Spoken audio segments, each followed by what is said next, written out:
Okay, it started. Didn't even notice. All right, let me share screen. Here we go. All right.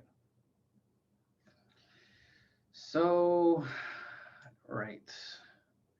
This is the one you just sent me.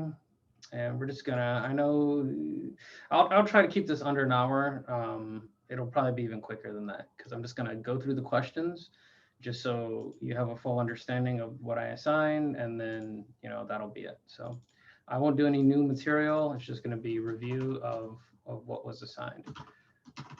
Sound good? Yeah. Okay. So I've updated the version. Reviews solution. Oh, that's right. Okay. So I put the homeworks in the previous folder. I'm just gonna grab this text, drop it into here, and go back here. Okay. All right, so the homework was create a new table called table grades. Yeah, you did that. Fantastic. It must have a class ID, student ID, and 5 different number fields, including final, midterm, quizzes, HW innocence. Great. And I like the order you did it into, from least important to most important as far as grading. So that's good. Cool. So number 1 is done. I'm just going to check your fields. Yeah, this looks good.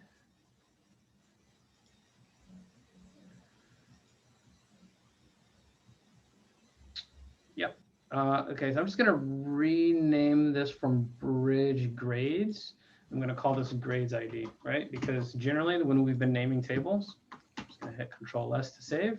If you remember, what we do is we just call it like whatever kind of record it is and ID. So professor ID, class ID, student ID. And this one, instead of bridge grades, I'm going to just call it not grades ID, grade ID. Does that make sense? Yeah. Why I named it that way? Okay. So this is good. So basically what this is going to be like is this table grades is actually going to look very, very similar to bridge class students. And I remember you were asking me for help, and looks like, yours looks very similar to this, which is good. So what's going to happen is, all right, let's just do it in order. Create relationships. So when I said create relationship, all right, so this is as far as you got, right? You didn't do anything else? I tried to do the relationship thing and do the other stuff, but I'm just really confused because I'm like, I'm not sure how that's supposed to come together without doing number two. Okay. It'll still come together, and I'll show you how. I just wanted to confirm. But don't worry, we're going to review, and you will understand in no time. So what I'm going to do is I'm picking up table grades, and I'm dragging it over here. Okay. So Okay. notice this doesn't have any relationship to your data that's already there. Notice when I asked for homework help, I said your grades table is going to look a lot like your bridge class student. And look at them both. Don't they look very similar? Yeah, yeah, they do. In what way? And they both have class ID and student ID. So they're probably going to have similar relationships to the class table and the student table. Doesn't that logically follow? That's what I figured. Yeah. Right. So what kind of relationship do you think is going to happen here? What do you think I need to do here? Oh, and I tried to do it to my own. I was thinking about it for a good while, and I was like, okay, so I'm pretty sure I would put table grades connected to table classes and table students, Mm-hmm. but it's not as simple as that because I believe what you're asking me is like, what is their relationship, not what is Correct. it going to be connected to. Correct. And as I thought about it, I was thinking that from right to left, table grades, it will be a mini relationship to one, I believe. That's how I would do it. Many to one. Yeah, it would. It's going to have the exact same relationship as class student, the bridge that's right above it. So what should I And I do? was thinking for the same for from left to right for table students or table grades and table students, it would also be mini to one. Yep, that's right. However, I do have a question about it. Yeah, what's So that? I was wondering, I was a little confused because I'm like, wouldn't it be? Oh, okay. Okay. Yeah. I was just struggling with it, like the other day, and I was like, like, would it be many to many? I know it wouldn't be any other number other than many or one, like the relationship, because it wouldn't be two. I doubt it, honestly. I mean, now that No, I think about it, they're all either one or many. It could be many to many, it could be one to one, it could be many to one to many, but it's only ever one or many. And that's why I was trying to give you a hint by saying it's going to be just like this bridge table, because you're going to do the exact same relationships. So do you remember how to do a relationship? no, and that's what I was stuck on because I'm like, I'm just gonna go with one to many because that's what sounds right, even though it could No, be yeah, I know. We something else. established that But that's correct, but do you know how to do it? I don't. I right clicked, went up to the little Yeah. toolbar, try to figure it out, try to So edit relationships, and it just was not. this would be a good time to go back to either the first or second video where we went over this. And all you have to do is take one field and drag it over to the matching name. All right, so I took class ID and I'm dragging it over to this class ID. And then I say create, and bam. Now there's one class ID to many class IDs over here. I don't see the many. Yeah, neither do I. Sorry. I don't know why that is, but I'm not going to worry about that right now. Then I'll I take think this. I think I know how to fix that because I did mess around with the edit relationships. I think if you gotta change right. the One to relationships type. Oh, okay. It's right. So yeah, I was all through these this edit relationships button. No, this looks right. It's one to many. I could enforce referential integrity. I'm going to do that. Oh, haha, that's what it wanted me to do. It wanted me to enforce referential integrity. Yeah. That's good. You should always do that anyway. So I'm going to take student ID from over here and connect it to the student ID. And I'm going to enforce referential integrity and say create. There you go. Relationships are established. Oh, that's all I had to do. Yep. So I'm going to go ahead and hit save. I can either click this or I can hit Control S on the keyboard. I'm just going to hit Control S on the keyboard. Save up there. And that's it. Relationship's done. That was part 2. Now, part 3 was fill in this table with data such that at least 5 students have grades for all of their classes. The grade value should be between 1 and 100. So what I wanted you to do is to come back here and fill in a whole bunch of records. So what do you think? I'm going to go ahead and just bring in a few tables real quick. I'm going to just bring classes, and I'm gonna fill in a few for you, but I think what I'll have you do is I'll have you fill in more.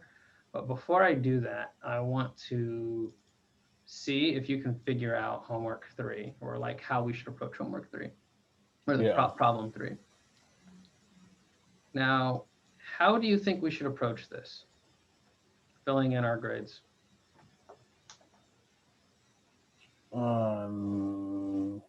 Right, because that's what it says to do. Fill in the table so that 5 students have grades for all their classes. Well, since we're only doing 5 students, we can just type in the values. Okay, sure.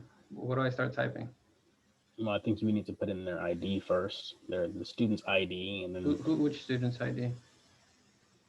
Let's just go with number 6. Okay, sure. Number 6. Leo Potter. All right. What do I do? Well, you click on the blue bar under student ID.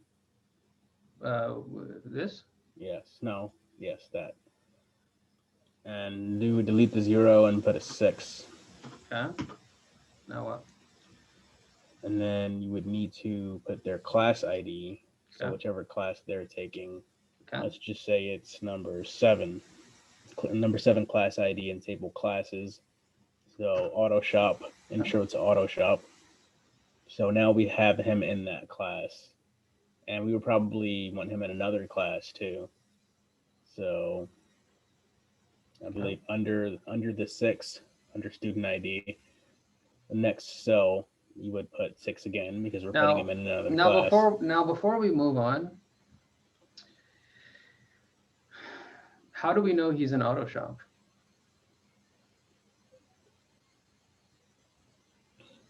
Okay, I don't know, honestly. So you might be giving him a grade for a class he doesn't have. Yeah, I'm not sure about that. Well, if you remember over here, you have every student in their classes.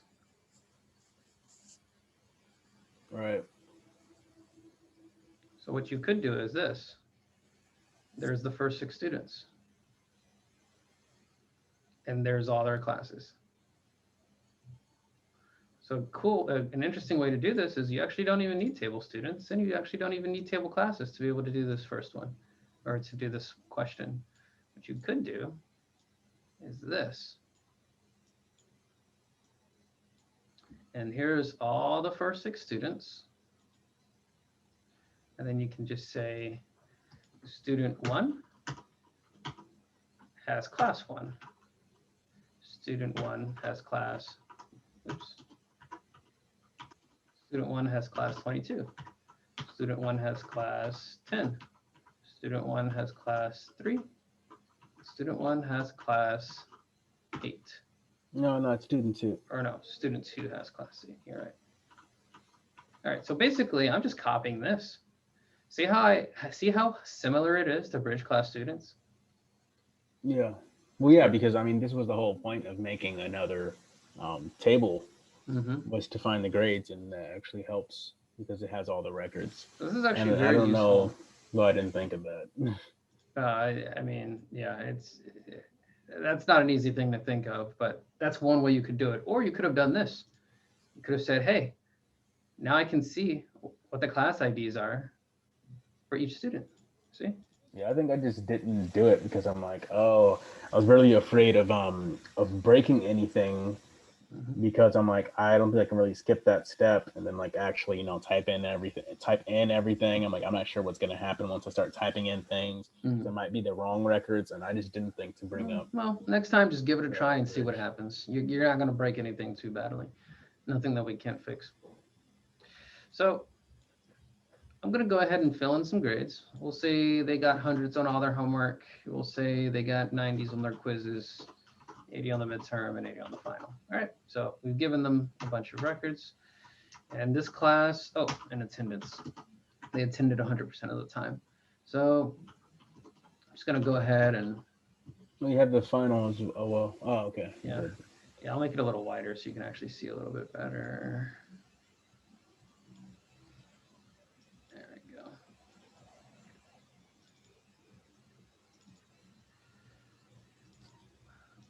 There you go. We actually don't... we're not going to add any fields right now. All right, you can read that a little bit better now. So you see what I'm doing now, basically? So, yeah, you're filling in their grades. 80, 80, 80, 80, 80, 80, 80. And we'll say in this class they got 85, 85, 85. Now, the reason I was going to have you do this is because the next homework was going to use the data that was created here. So I'm not going to do that right now, or I'll do that after you finish filling this in. But I want you to do this basically for the first 6 students or 5 students, because that's what. So I want you to actually finish this, and you basically saw how I did it. And if you forget, then you can always just look at this video. So that's how you do number 3. Do you want to save that? No. Create a query that gives you the average of each student's grade in each class. So I'm going to go ahead and do this one as well, just so you can see my approach to it. Oh, can I try it first? Like just by saying it, what I'm going to do? Yeah, sure. Well, can I see the question? Oh, yeah, go ahead. Okay, so it says create a query that gives you the average of each student's grades in each class that they're in. Okay, so we're going to start with... What is an average, first of all? The students' grades. They didn't ask for names. I know what the average is. I'm thinking, what I'm going to select and where from. I would start with from. It's easier to start from where from. It is. First. Whenever I'm querying, the very first thing I write typically is select star, and I'll worry about the fields later, and I say from, and I start thinking about the from.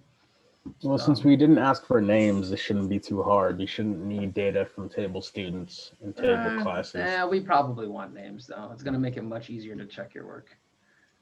Yeah, yeah, it is. I mean, you could always, if I don't use that, I'll probably have to concatenate the the select portion of the query. So it's going to be joins then. Okay, so I'm going to say from table students. Okay. As G. G. G. Okay. And then that's, I would press enter and then inner join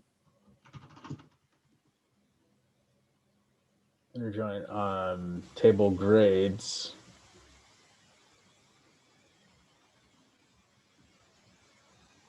and table classes.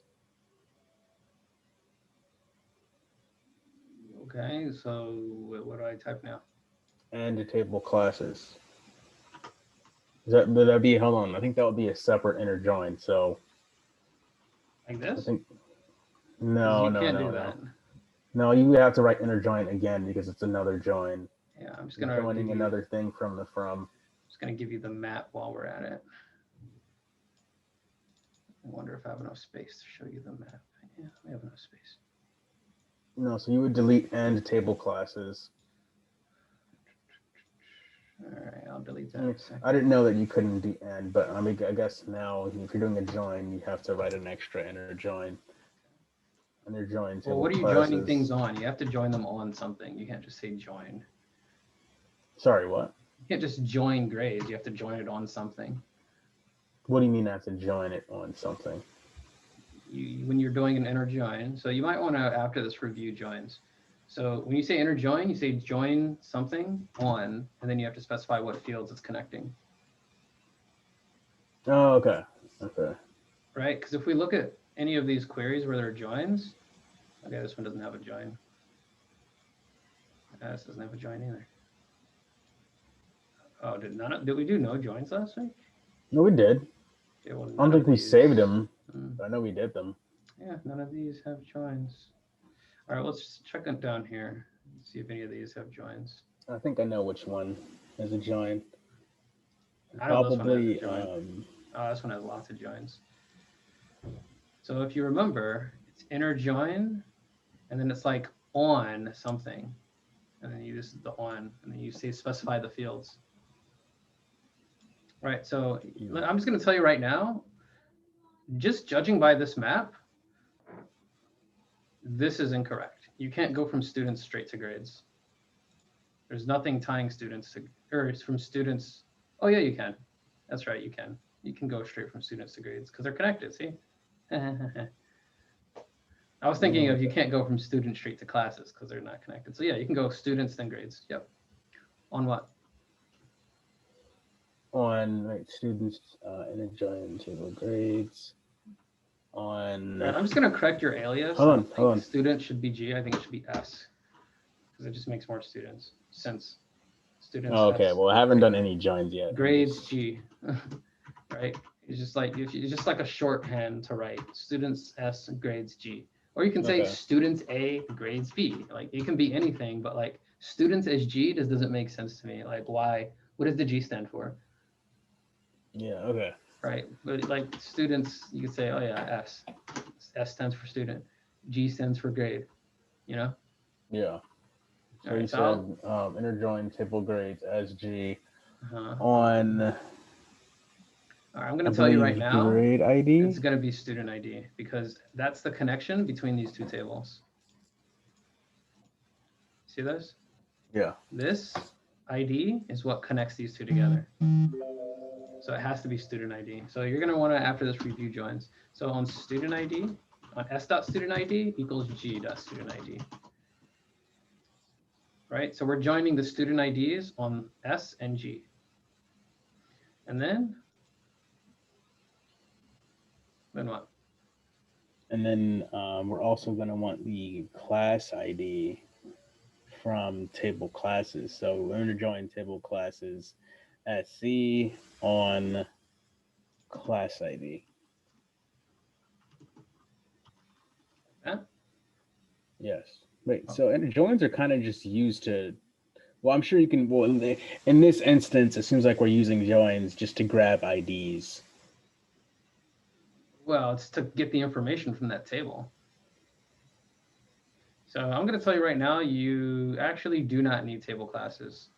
This is enough to get what you want right here.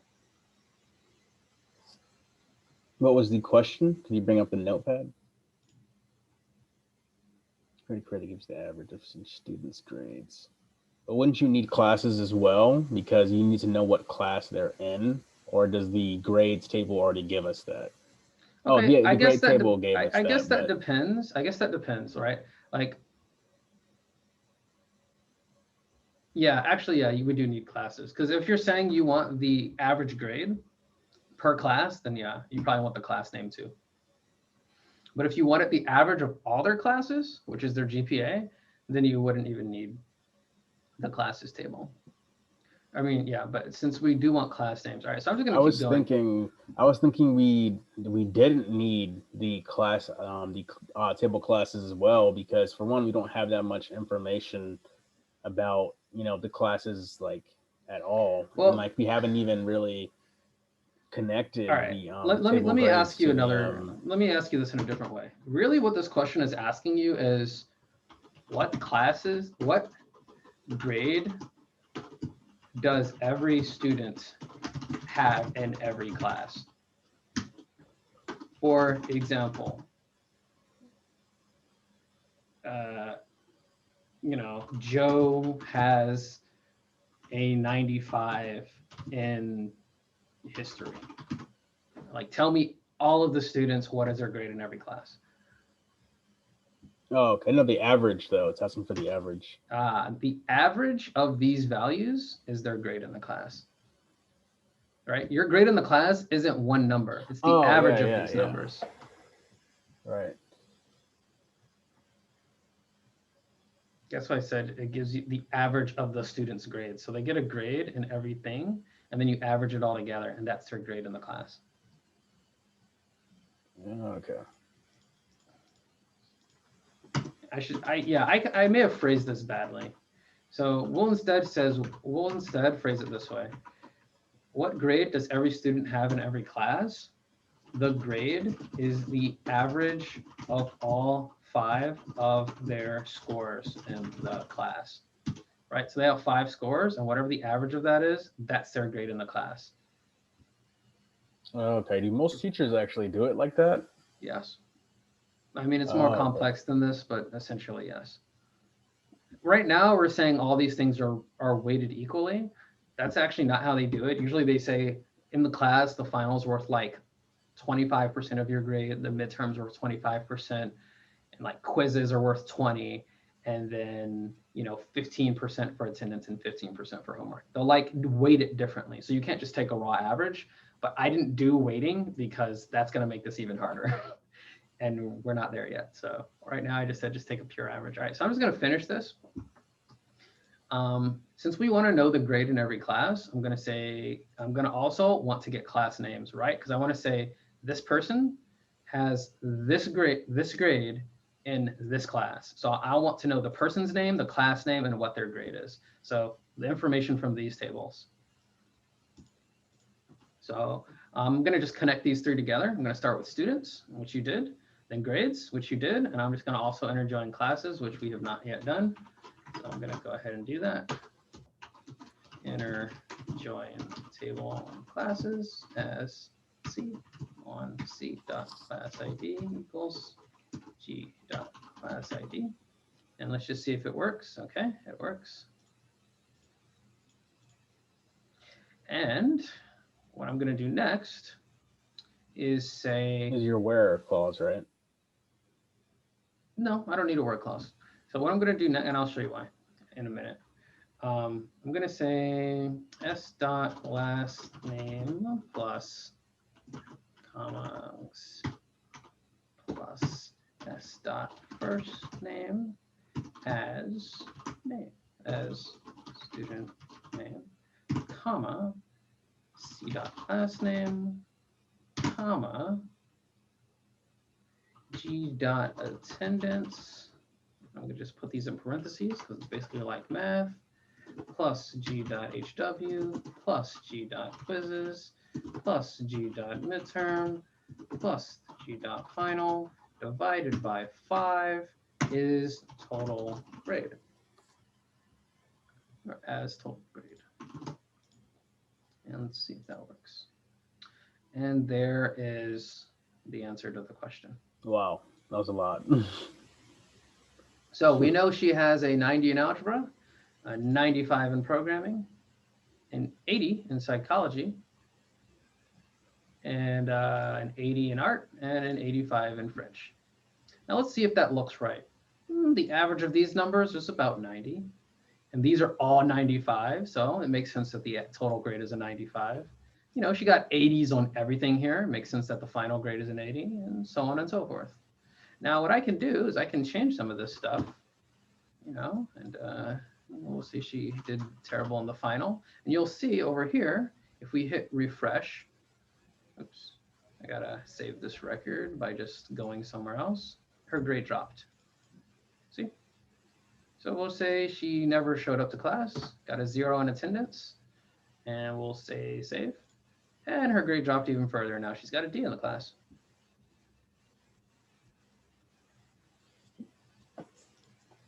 See that? Yeah. So what we're gonna do is we're gonna take this even. We could take this even further and say translate this to letter grades, but I'm not gonna. Oh yeah, I can do that. I can just do that just based on looking at it. No. You have to do it programmatically. If you just write A, then when I change everything, it's still gonna say A. It needs to be able to look at the number and then translate that to a grade, and there's code to do that. But we're not okay. I was thinking like, because here's the thing, like the way I was thinking about it, I'm like, oh, if you get a 90 on your grade, like if the teacher doesn't think you deserve the A minus, they'll give you a B plus or something. Or if they like you or you do really good work, you're trying really hard, they'll give you an A minus. Or like the 80, like, you know, they might give you a C plus instead of a B minus. And like, you know, that's just how some teachers do it. Yeah, but the way they do that isn't all the time by just writing A. Unfortunately, they have numbers like this and they have to fill those numbers in, and that's how you get your grade. So maybe they'll just like kind of fudge some of the numbers for you or something like that. I suspect that's what happens. I don't really know. Okay.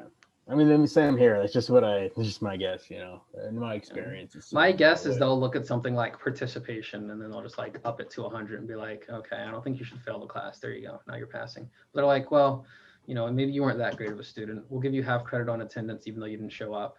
And look, now you're passing.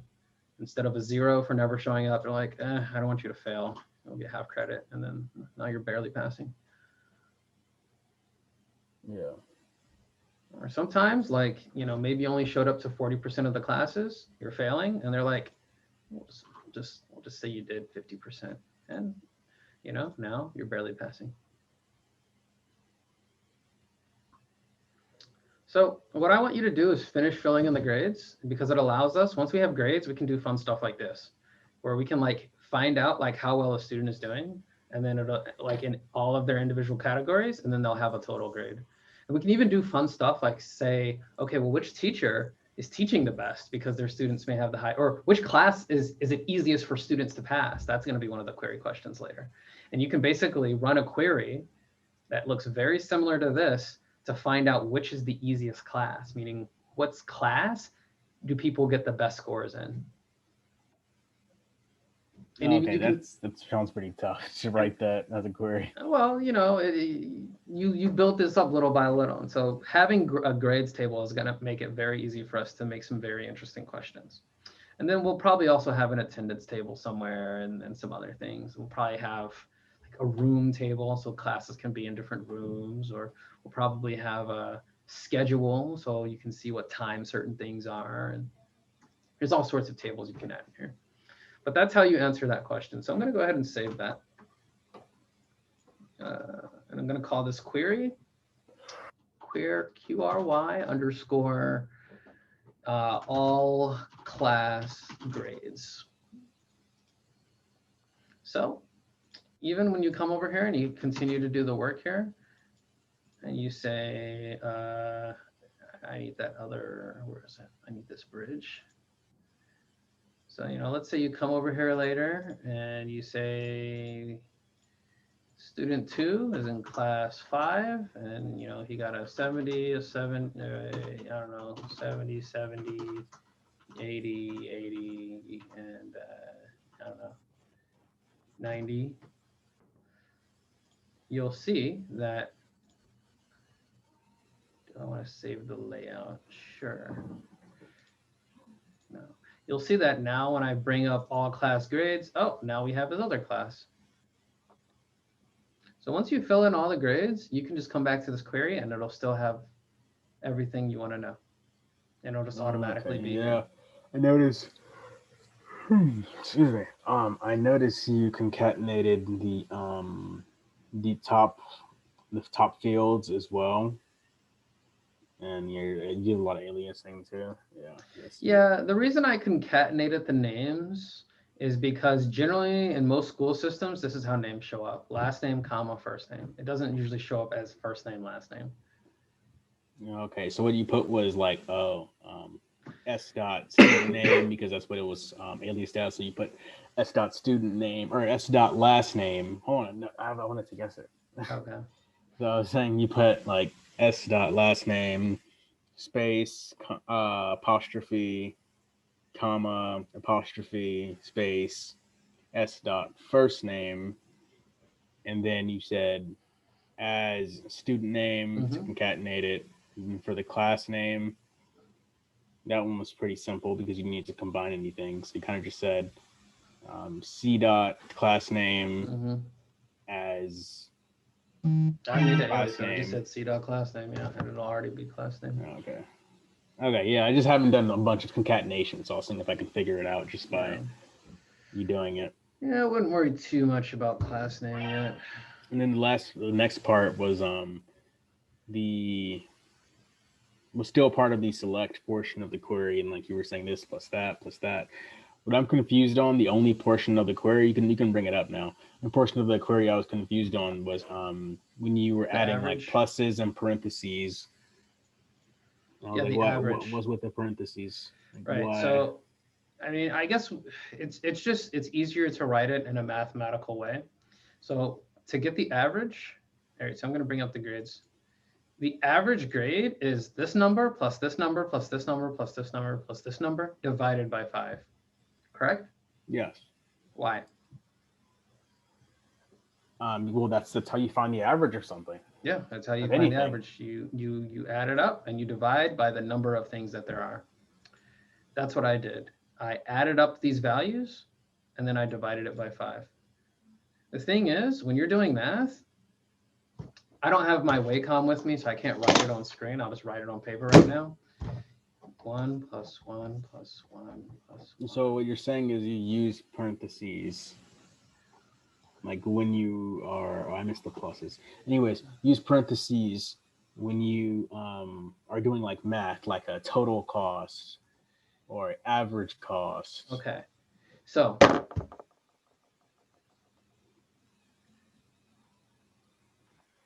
there's 2 ways to look at this. Oh, I don't know if you can see that. There's 1 plus 1 plus 1 plus 1 plus 1 divided by 5.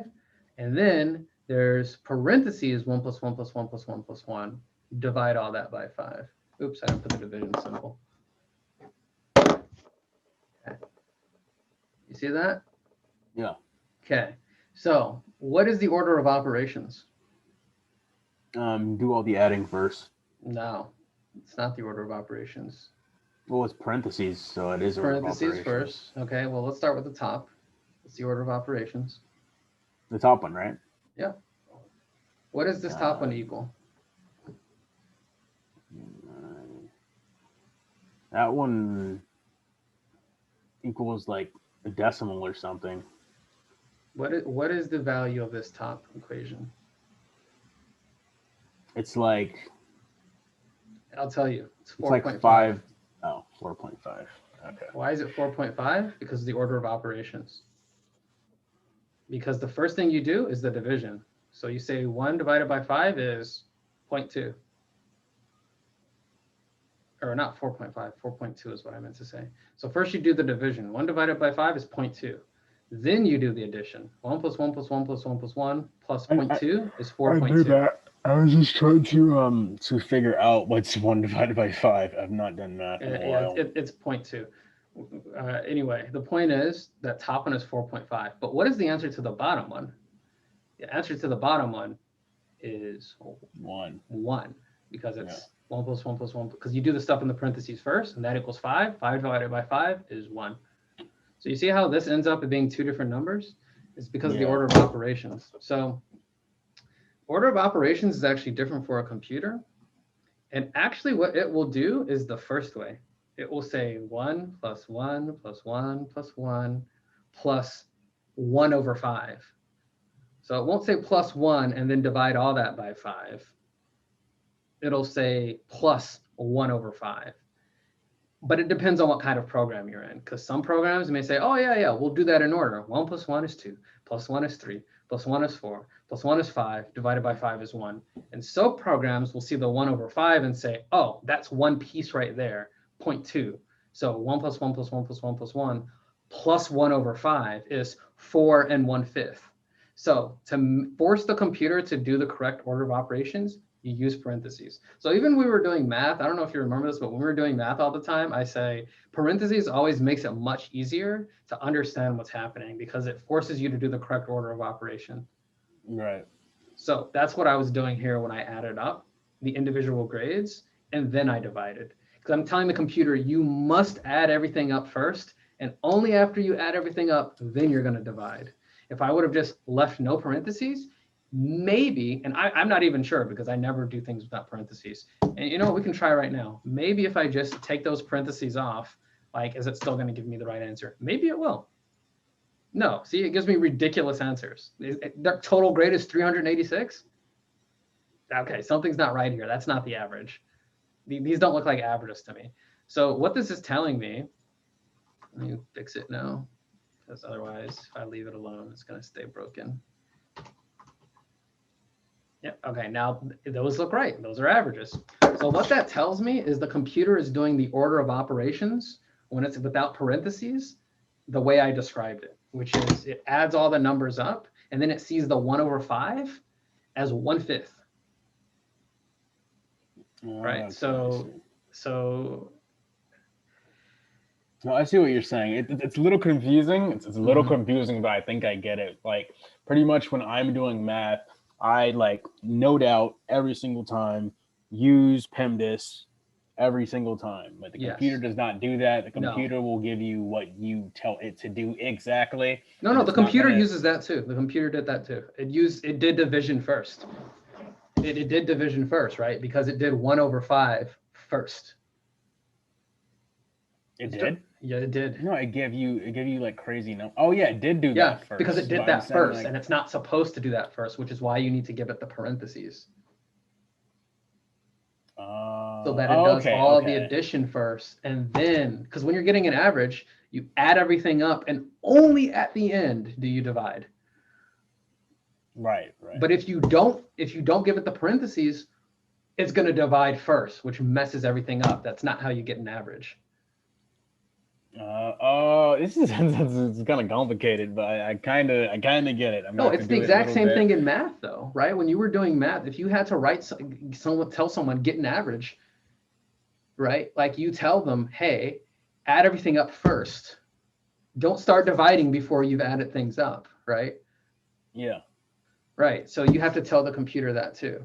Yeah, you're like telling the computer add everything up. You're telling the computer the formula essentially. Exactly. Which is like it was like messing with me for a minute because I was like, wait, like I'm not sure. But I'm like, oh, you're pretty much telling it the formula instead of just typing it out, which is it's pretty crazy. Yeah. Now another thing you can say is AVG and then put all the numbers. That's another way of doing it. Yeah, that's how you did it. That's much easier way to do it. Kinda. I'm not going to explain the difference right now because it's going to take me a while to like explain the difference between doing AVG on a field versus the way I did it just now. But the point is, you understand that these are two different ways of adding or of finding an average. And the second way is correct. The first way is definitely incorrect. Like you saw, it gave me crazy numbers. Those weren't averages.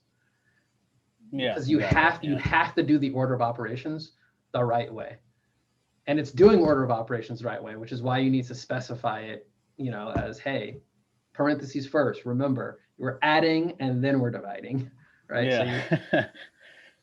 Yeah, it's like talking to a living thing almost. Like you're well, teaching it practically in a kind way. of, and you're not teaching, you're programming. You're Yeah, programming it yeah, to do a particular thing. And that's what programming is. Everything you do is just telling the computer what you want to see and how you want it to do things. yeah, right.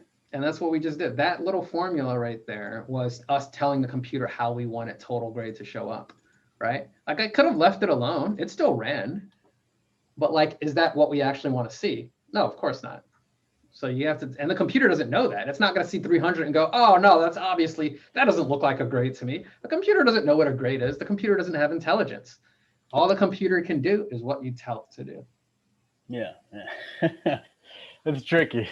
And so That's what like we, an easy mistake. I feel like anybody can make that mistake, no matter anyone how can like make that mistake, long they've been programming. which is why I always tell you to return names, like class name and student name. Because just imagine if we didn't have this, right? Imagine if all you could see was the numbers. You would say 368, it seems like a fine number to me. But because we know that this is like a class, we're able to come over here and be like, 386, well, something seems wrong with this. And this is Yeah, why a lot of times I say, hey, return names anyway, because it helps you make sense of what you're looking at. yeah, yeah. Now, it doesn't always make sense to return a name, but in this case it does. Okay, so that was 30, almost 40 minutes. So I'm going to stop here. But what I'm going to advise to you is, and yeah, we'll save that. I'm going to send this to you, but what I'm going to advise is go back and look at joins more so you can get familiar with like, because here's the thing, for now, I'm going to keep writing these joins out in our review just to make things easy for you. I'll write them out. Don't worry about it. But you need to be able to tell me, hey, you're joining this table to this table on this field to this field. Because whenever you join, you also have to specify what fields you're joining. And all you got to do is come over here and look at your relationships table. And it'll even tell you what fields you should be joining on. So it's not that hard. So you need to make sure you're paying attention to joins. And you need to make sure, what was the other thing I told you should go back and look at? Relationships. Go back and see when I set this up. So you have a firm understanding of what these relationships are. All it is a way to connect data together. And remember how I said this is going to eventually look like a spider web? It might, I don't know if we're going to get that far, but it might end up having a lot of tables here. And the way you answer a question is you have to navigate the web. You have to connect all those things together that you need to answer whatever question it is you're wanting to ask of the database. Okay. So you'll need to understand this for the relationships too. And relationships is the same as joining. These are just basically all things that are joined together. It's just, yeah, the relationships are just joins in code. Yep. I got that. This is just a visual representation of the joins you're going to do later. Oh, yeah, it's definitely helpful to see. Like, it's definitely helpful to see. Yeah. And so people make these for their work. They just say, hey, we have this huge database with like 200 tables. How am I going to like figure out how to, you know, find out this really complicated question? Like sometimes the question will be something like, how good are students performing this year compared to last year? Right? Oh, that's a and pretty so tough you're one. going to say, hey, I want all the grades. I want the averages. And I want the averages from this year. And I also want to return the averages from last year. And I want to do it by month, maybe. Maybe you even want to do it by semester. And then maybe you're going to put all that into a graph and you're going to open up Excel and drop all that data in there and turn it into a graph. Like you can do a lot once you know how to go through the data and turn it into something good and how to query it. So I don't know how much longer we're going to use this student database because I definitely want you to make more forms. Like for now, you're going to just enter the grades here. But what we should do, and if we had time and we had the full hour, I would go over here and just make myself a little form for you to put in grades. That would be easiest. And then you could just say, I want this class and this student, and you just fill in all their grades. Like that would be the best way to do it, honestly. Yeah, that could be homework. I mean, you can put that as the homework for next time. I can just you know what? You know what the funny thing is? We actually don't even really need this bridge anymore. What we can do is combine these into one thing and just have table grades be here. But I'm not going to do that. Yeah, I'm not going to do that. Another thing we could have did is we could have made grades just I should have done that. guess I still could. It might confuse you though. Yeah, I wouldn't want. I know. Yeah, keep that there because we've made queries with that Yeah. bridge, so I kind of want to keep that. There's a different way we could have done this though. I'm just going to show you really quick. I'm going to make a new table and I'm going to just show you there's another way, and I might change this later. Let me just say fake grades. We'll just call this fake grades because I want to show you really quick another way we could have done this. Fake grade ID. And we'll say, what is this one? Class student bridge ID.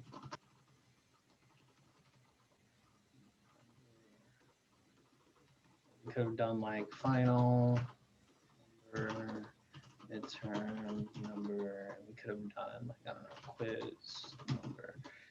Save this. Yes. Yes. And then close. So what we could have did is we could have made it like this.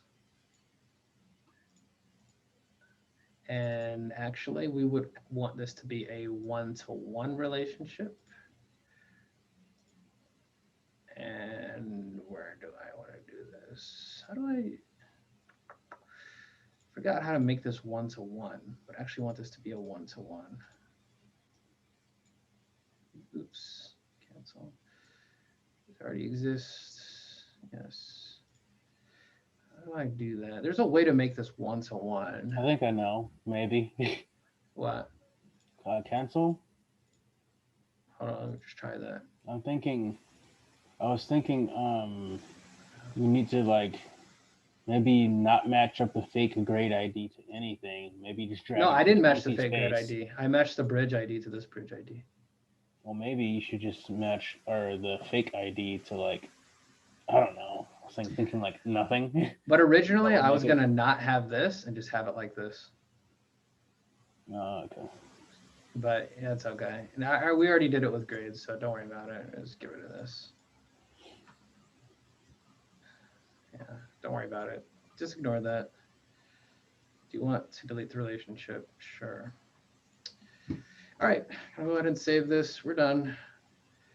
So for homework, I guess what I'll have you do is finish filling in all grades. And review. And I'll write actual questions later and then send that to you in email. And finish the rest of the homework on the other one too, right? Well, you already did, right? Because I did all 4. Oh yeah, right. And I didn't do the bonus, which is the letter grade thing. I'm not going to do that right now. It's just going to add complexity. So for now, just finish filling in the grades, review, and I'll send this to you along with maybe 1 or 2 questions so that you'll have something to work on. I'll try to send that within the next 1 or 2 days. And that's it. So, all right.